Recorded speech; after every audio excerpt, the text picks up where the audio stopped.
নমস্কার বন্ধুরা, আপনারা কি জানেন আজকাল ওয়েস্টার্ন মিডিয়ায় একটা খবর খুব ঘুরছে, পাকিস্তান নাকি আমেরিকা আর ইরানের মধ্যে যুদ্ধবিরতি বা সিজ ফায়ার করিয়েছে। কিন্তু আসল সত্যিটা জানলে আপনি চমকে যাবেন। ইসরায়েল পুরো বিশ্বের সামনে পাকিস্তানকে চরম অপমান করে বলে দিয়েছে পাকিস্তানের কোনো বিশ্বাসযোগ্যতা নেই। আর সবচেয়ে বড় বোকামিটা করেছেন পাকিস্তানের প্রধানমন্ত্রী শাহবাজ শরীফ। তিনি টুইটারে এমন একটা ভুল করেছেন যা প্রমাণ করে দিয়েছে যে তিনি আসলে হোয়াইট হাউসের লিখে দেওয়া স্ক্রিপ্ট পড়েছেন। কিন্তু এর থেকেও বড় ভয়ের কারণ লুকিয়ে আছে আমাদের ভারতের জন্য। আজ জিওটিক্যালে আমি আপনাদের হোস্ট মিষ্টি এই পুরো জিওপলিটিক্যাল ড্রামার এবং মিথের চাল আজ ফাঁস করব। এই ভিডিওটি ভারতের প্রত্যেকটি নাগরিকের দেখা উচিত, তাই একটুও স্কিপ না করে শেষ পর্যন্ত দেখুন। জিওপলিটিক্স এবং আন্তর্জাতিক কূটনীতির এই গোলক ধাঁধায় আপনাদের স্বাগত। বন্ধুরা, আপনারা জানেন জিওটিক্যালে আমরা সবসময় আপনাদের জন্য একদম সঠিক এবং গভীর বিশ্লেষণ নিয়ে আসি। আজকের টপিকটা শুধু পাকিস্তান বা আমেরিকার নয়, এটা ভারতের ভবিষ্যৎ সুরক্ষার সাথে সরাসরি জড়িত।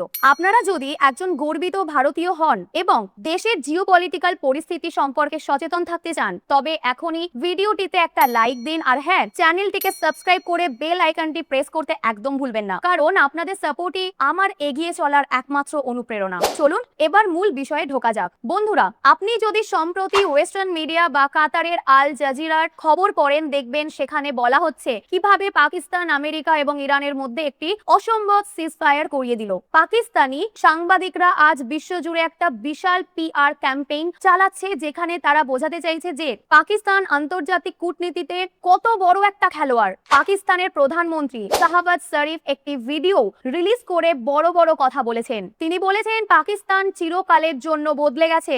আজ পুরো বিশ্ব করাচি থেকে পেশোয়ার পর্যন্ত আমাদের সম্মানের নজর দেখছে। এই সবটাই আসলে একটা সাজানো ন্যারেটিভ, কিন্তু এই বেলুনটা ফাটিয়ে দিয়েছে ইসরায়েল খোলাখুলি ভাবে প্রশ্ন তুলছে পাকিস্তানের এই নাটক নিয়ে। ইসরায়েলের সরাসরি বিবৃতি থেকে স্পষ্ট জানানো হয়েছে যে পাকিস্তান কোনো বিশ্বাসযোগ্য বা ক্রেডিবল পার্টনার নয়। ইসরায়েল পাকিস্তানকে পাত্তাই দিচ্ছে না। তারা পরিষ্কার বলছে আমেরিকা শুধুমাত্র তাদের নিজস্ব কারণে পাকিস্তানের ফেসিলিটেশন সার্ভিস বা মধ্যস্থতার সুবিধাটুকু ব্যবহার করছে মাত্র।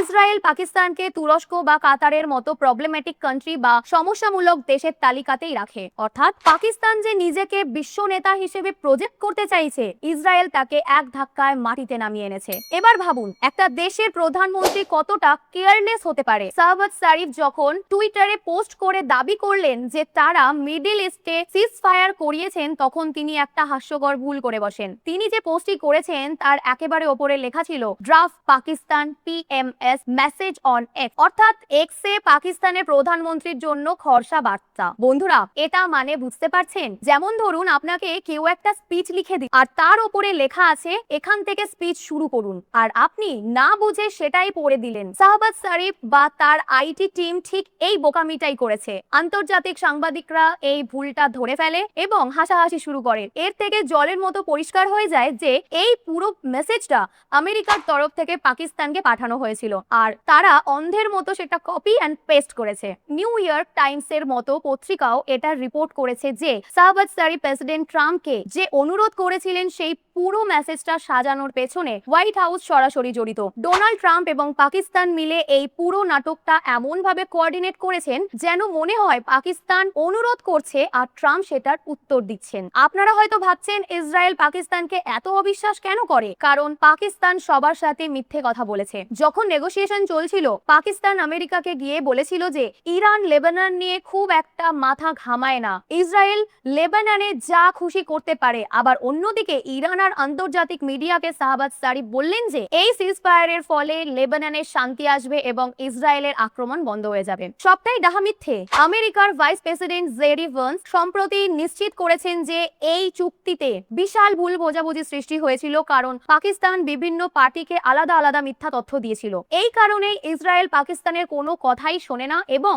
তাদের পুরো ভূমিকাটাকেই প্রত্যাখ্যান করেছে। আসল সত্যিটা হলো পাকিস্তান এটা কেন করলো, এর দুটো কারণ। প্রথমত, প্রথমত সেনা প্রধান আসিম মুনির এবং শাহবাজ শরীফের ইমেজ বা ভাবমূর্তি একটু উজ্জ্বল করার জন্য। দ্বিতীয়ত পাকিস্তানের ভয় ছিল যে যুদ্ধ যদি বেড়ে যায় তবে ডিফেন্স প্যাক্ট অনুযায়ী তাদেরকে সৌদি আরবে সেনা পাঠাতে হতে পারে। ফাইন্যান্সিয়াল টাইমসের রিপোর্ট অনুযায়ী ডোনাল্ড ট্রাম্পের সরকার যখন ইরানের সাথে কথা বলার কোনো রাস্তা পাচ্ছিল না তখন তারা পাকিস্তানকে এক প্রকার বাধ্য করে ইরানের সাথে কথা বলতে। ট্রাম্প এর বদলে পাকিস্তানকে কথা দিয়েছিলেন যে তিনি এবং ইরান তাদের টুইটে পাকিস্তানের প্রধানমন্ত্রীর নাম দিয়ে তাদের ক্রেডিট দেবে। ভাবুন একবার, এফএটিএফ ব্ল্যাকলিস্ট থেকে বাঁচার জন্য যে দেশ সবসময় লড়ে, যাদের অর্থনীতি ইউএইর $3 বিলিয়ন লোনের ওপর দাঁড়িয়ে আছে, তারা নাকি বিশ্ব শান্তি আনছে। পুরোটাই একটা গেম প্ল্যান। বন্ধুরা, এই এতক্ষণ যা বললাম এটা তো গেল পাকিস্তান আর আমেরিকার নাটক, কিন্তু জিওটিক্যালের দর্শক হিসেবে আপনাদের জানা উচিত এর ফলে ভারতের ওপর কি প্রভাব পড়তে চলেছে, এবং এটাই আজকের ভিডিওর সবচেয়ে গুরুত্বপূর্ণ অংশ।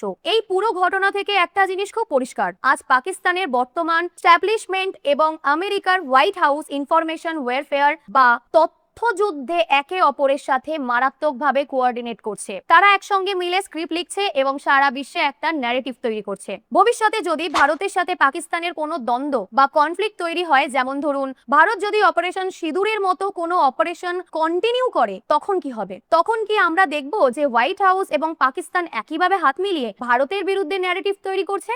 যদি হোয়াইট হাউস এবং পাকিস্তান একই পক্ষে থাকে তবে ভারতের জন্য তথ্যযুদ্ধে লড়াই করা খুব কঠিন হয়ে যাবে, কারণ তখন আমেরিকার বড় বড় মিডিয়াগুলো সম্ভবত পাকিস্তানেরই সাপোর্ট করবে। এটা ভারতের সুরক্ষার জন্য একটা বিশাল বড় চিন্তার বিষয়। পাকিস্তানের এই ফেক সিজফায়ারের ক্রেডিট নেওয়াটা হয়তো অর্থহীন, কিন্তু আমেরিকা আর পাকিস্তানের এই গভীর যুগলবন্দি ভারতের জন্য একটা বড় অ্যালার্মিং সিগন্যাল। আপনাদের কি মনে হয়, আমেরিকা কি ভবিষ্যতে ভারতের বিরুদ্ধেও পাকিস্তানকে এভাবেই সাপোর্ট করবে? নিচে কমেন্ট করে অবশ্যই আপনার মূল্যবান মতামত আমাদের জানান। আমি প্রত্যেকটি কমেন্ট নিজে পড়ি। যদি এই বিষয়টি আপনাদের ভালো লেগে থাকে তবে ভিডিওটি প্রচুর পরিমাণে শেয়ার করুন আপনার বন্ধুদের এবং পরিবারের সাথে, কারণ ভারতের প্রতিটি মানুষের এই সত্যটা জানা প্রয়োজন। আর হ্যাঁ, আপনি যদি এখনো জিওটিক্যালকে সাবস্ক্রাইব না করে থাকেন তাহলে জলদি সাবস্ক্রাইব বাটনে ক্লিক করুন। আমি মিষ্টি আজকের মতো এখানেই বিদায় নিচ্ছি। খুব তাড়াতাড়ি ফিরে আসবো জিও পলিটিক্সের নতুন কোনো চাঞ্চল্যকর সত্যি নিয়ে। জয় হিন্দ।